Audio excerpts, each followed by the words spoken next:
Il y a un mélange en fait de symboles et de sens dans cette histoire-là.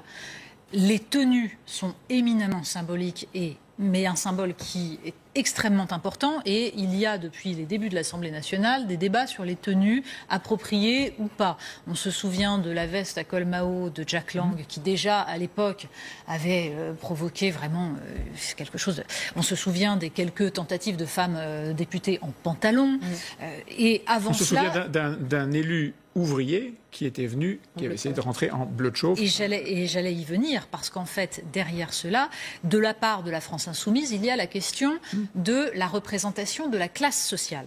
Et il est vrai que cette Assemblée a une caractéristique, le seul renouvellement qui n'a pas eu lieu, c'est celui des classes sociales.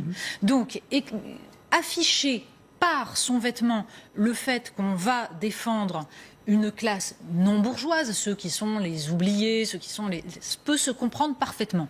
À ceci près que ça ne doit pas aboutir, par exemple, à ce qu'on avait vu pendant les débats de la présidentielle, à savoir Philippe Poutou arrivant volontairement dans une tenue qui, pour le coup, n'était pas appropriée, parce qu'elle n'était pas seulement une tenue qui ne respectait pas les codes de la bourgeoisie, c'est-à-dire la cravate et le... C'est pour ça que je dis la cravate n'est pas un sujet. Le sujet, c'est la provocation. Voilà, le problème était là de montrer que volontairement on ne s'habillait pas bien.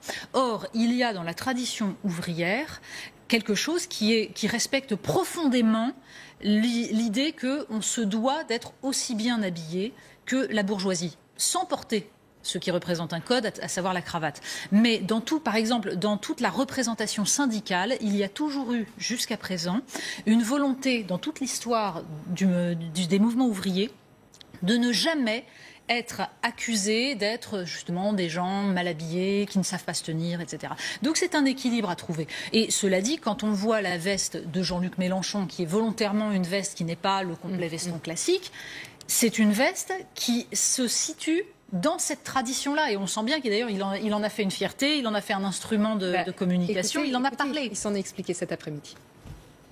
Nous rejetons l'imposition des codes vestimentaires qui nous sont imposés, qui ne sont dans aucun règlement intérieur, et nous les rejetons pas seulement parce que nous aurions une prévention particulière contre la cravate, nous n'en avons aucune.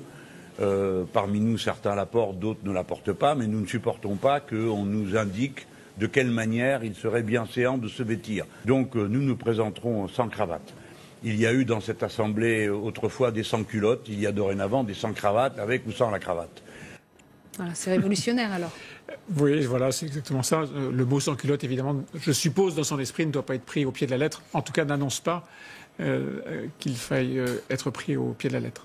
Mais sans culotte signifiait, et nous sommes bien d'accord, ceux qui ne portaient pas la culotte en soi de la noblesse, mais qui portaient des pantalons. Il ne faut pas prendre ça au pied de la lettre, mais au pied de l'histoire.